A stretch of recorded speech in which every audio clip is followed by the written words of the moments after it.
let us attend. At that time, Joseph of Arimathea, a respected member of the council, who was also himself looking for the kingdom of God, took courage and went to Pilate and asked for the body of Jesus. And Pilate, wondering if he were already dead, and summoning the centurion, he asked him if Jesus was already dead. And when he had learned from the centurion that he was dead, he granted the body to Joseph. And he bought a linen shroud, and taking him down, wrapped him in a linen shroud, and laid him in a tomb which had been hewn out of the rock. And he rolled a stone against the door of the tomb. Mary Magdalene and Mary the mother of Joseph saw where he was laid. And when the Sabbath was past, Mary Magdalene and Mary the mother of James and Salome bought spices, so they might go and anoint him.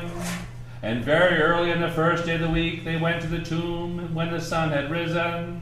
And they were saying to one another, "Who will roll away the stone for us from the door of the tomb?"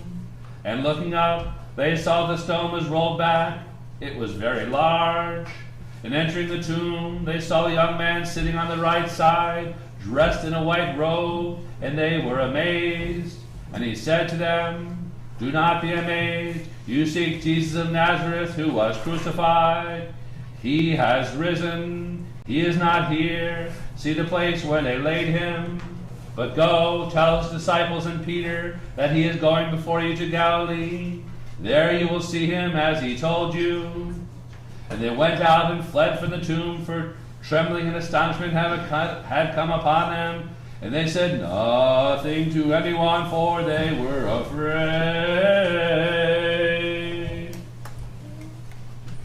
Glory to thee, O Lord, glory to thee. Christ is risen. Truly is risen. Christos anesti. Christos anesti. Christos voskrese. Christos voskrese. Messiah come. Come. As we gather today on Myrrh-bearing Sunday, we are still very much basking in the light of the empty tomb. And the church is celebrating the witness of the myrrh-bearing women, and Nicodemus and Joseph of Arimathea, sets out for us this message of courage. But this particular message of courage is really all about putting Christ first. Putting Christ first because he put us first. He put us before himself, hanging and dying on the cross. And so it is reasonable for us to put Christ ahead of even our life. Even our life. So the martyrs and those who would be martyred later, except John, who was at the cross and also whose memory we make today, somehow was the only of the apostles that was spared martyrdom. He lived a very long life. All were martyred, witnessing to us with their lives the truth of who Jesus Christ is and the truth of the empty tomb. So as we gather this holy season, as we hold up these women who devoted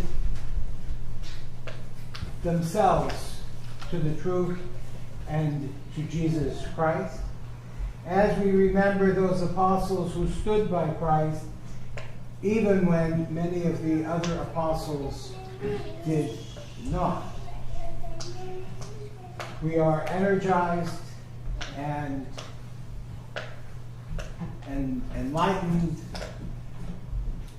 and given this opportunity to follow their example and be more courageous when we stand for truth and light and life and all that is good.